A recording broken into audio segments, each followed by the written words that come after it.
Mes sœurs, mes frères, bienvenue en cette méditation sur les textes de ce lundi 9 octobre 2023, en cette 27e semaine du temps ordinaire.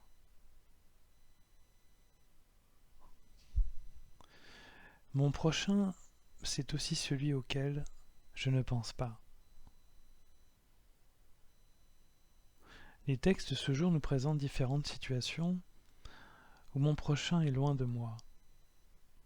À la fois loin de moi géographiquement, dans le cas du prophète Jonas qui ne veut pas parler aux habitants de Ninive, mais aussi loin de moi dans la situation que mon prochain peut vivre dans la parabole du bon samaritain.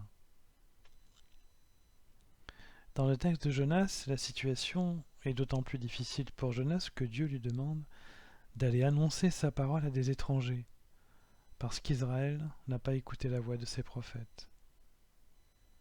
Il s'agit d'annoncer la parole de Dieu aux païens. Et Jonas ne veut pas le faire car c'est arriver en terre inconnue dans tous les sens du terme.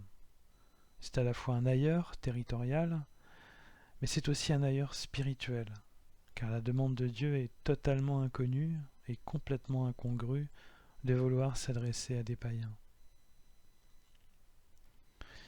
Dans l'évangile du jour, un prêtre et ensuite un lévite rencontrent un homme à moitié mort, dit le texte.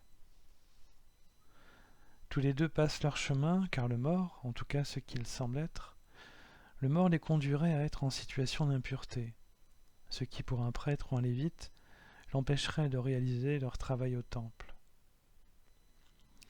Dans ce cas, ils auraient dû attendre jusqu'au soir, après s'être lavé les bras et les jambes. Tous deux ont considéré qu'aller voir la personne qui semblait morte et la toucher pourrait les conduire à devenir impurs. Ils ont donc passé leur chemin. Dans ces deux situations, dans le texte de Jonas et dans l'Évangile, dans ces deux situations, mon prochain, qu'il soit à moitié mort ou bien ninivite, est loin de ce que je suis. Les situations sont trop déstabilisantes pour que je m'y mêle. Les habitants de Ninive sont païens et donc en situation de péché, et la personne à moitié morte est peut-être en situation d'impureté. Pourtant, ce sont eux qui vont permettre la réalisation et la diffusion de la parole de Dieu. Jonas finit par aller voir les habitants de Ninive qui vont se convertir et diffuser la parole de Dieu eux-mêmes à leur tour.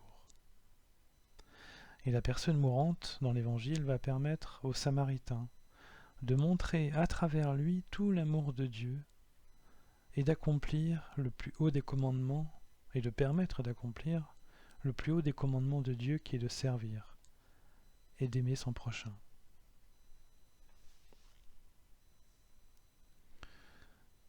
Dieu et Jésus à sa suite nous demandent d'aller vers toute personne différente de nous, de prier pour nos ennemis et de nous sacrifier comme Jésus a pu le faire en se sacrifiant pour des pécheurs. Notre sanctification pourrait aller jusque-là. Cela nous fait sortir de notre confort et de nos habitudes. Pourtant, la vie est bien ainsi, toujours surprenante par rapport aux événements qui ne se passent presque jamais comme prévu. Il nous faut avoir une grande ouverture d'esprit et une disponibilité mentale importante pour nous arrêter, comme le fait le Samaritain, qui est une figure de Jésus-Christ.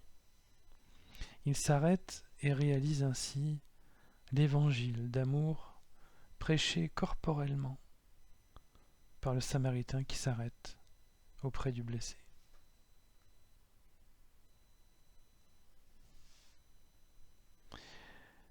Mes sœurs, mes frères, il nous faut donc, nous aussi, être comme ce Samaritain, et comme Jonas, éclairé par l'Esprit, où la sollicitude et l'obéissance à Dieu l'emportent sur tout le reste. Puissions-nous rester sensibles à la parole de Dieu pour l'annoncer ensuite en retour à tous, en particulier à ceux qui sont très différents de nous, les enfants, les personnes âgées, les déments, les prisonniers, les incroyants. La liste pourrait être longue en fonction de ce que nous sommes. Il nous faut aller de l'avant, car c'est bien ce que Jésus avait fait durant son ministère en s'adressant aux pécheurs et à toutes les personnes auxquelles nous ne pensons pas. Ressemblons-lui.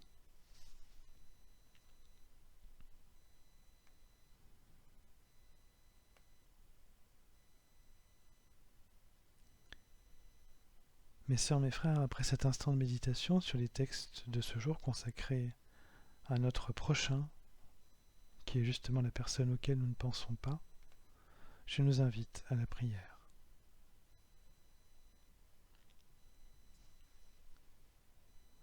Ô Seigneur Jésus-Christ, comment fais-tu, Seigneur, pour aller voir les impurs, les pécheurs et les gens de mauvaise vie? Comment fais-tu? Comment fais-tu, Seigneur, pour demander que ta parole soit donnée ainsi à tous ceux si différents de nous? Comment fais-tu?